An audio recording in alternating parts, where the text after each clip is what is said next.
সন্ধ্যাবেলা 1 কাপ চায়ের সাথে অথবা সকালের টিফিনে যদি এই ধরনের খাস্তা মচমচে কোনো টিফিন পাওয়া যায় কেমন হয়, জাস্ট জমে যাবে। তো আজকে আমি আপনাদের সাথে শেয়ার করব কিভাবে আপনারা জাস্ট 1 কাপ ময়দা দিয়ে আর খুব অল্প সময়ের মধ্যে এই খাবারটি বানিয়ে নিতে পারেন। তার জন্য একটা বোলে প্রথমেই নিয়ে নিতে হবে 1 কাপ ময়দা, তার মধ্যে দিতে হবে হাফ চামচ মতো লবণ, তার মধ্যে হাফ কাপ তেল দিয়ে এটাকে ভালো করে মাখিয়ে নিতে হবে। ময়ানটা ঠিক মতো দেওয়া হয়ে গেলে একবার মুঠো করে দেখে নেবেন, যখন ময়দাটা মুঠো হয়ে যাচ্ছে তখন জানবেন এটা রেডি।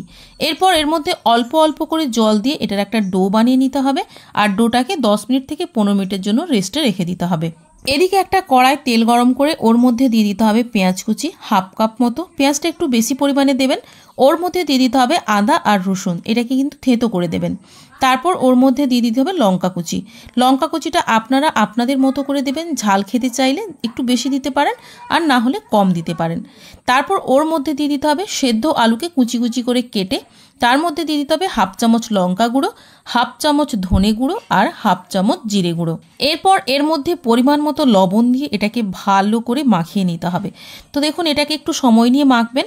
এরপর এর মধ্যে হাফ চামচ মতো চিনি যোগ করে দেবেন, চিনিটা দিলে এটার টেস্টটা আরও অনেক বেড়ে যায়। তো এখানে পুরটা রেডি। এরপর মেখে রাখা ময়দা থেকে ছোট ছোট করে লেচি কেটে নিতে হবে আর দেখুন একটা লেচি নিয়ে প্রথমে এইভাবে বেলে নিতে হবে। তারপর ওর মধ্যে পুরটা দিয়ে ঠিক আমি যেভাবে ভাঁজ করে দেখাচ্ছি এইভাবেই কিন্তু ভাঁজ করে এর মুখটাকে মুড়ে নিতে হবে। তো আপনারা চাইলে কিন্তু একটু ময়দার গোলা করেও এই জায়গায় মুখের মধ্যে দিয়ে দিতে পারেন, সেক্ষেত্রে ময়দাটা আর খুলে যাবে না। তো দেখুন তারপর হাত দিয়ে হালকা করে একটু চেপে দিলেই কিন্তু একটা রেডি। এইভাবে আমি সবগুলোই এখানে রেডি করে নিয়েছি।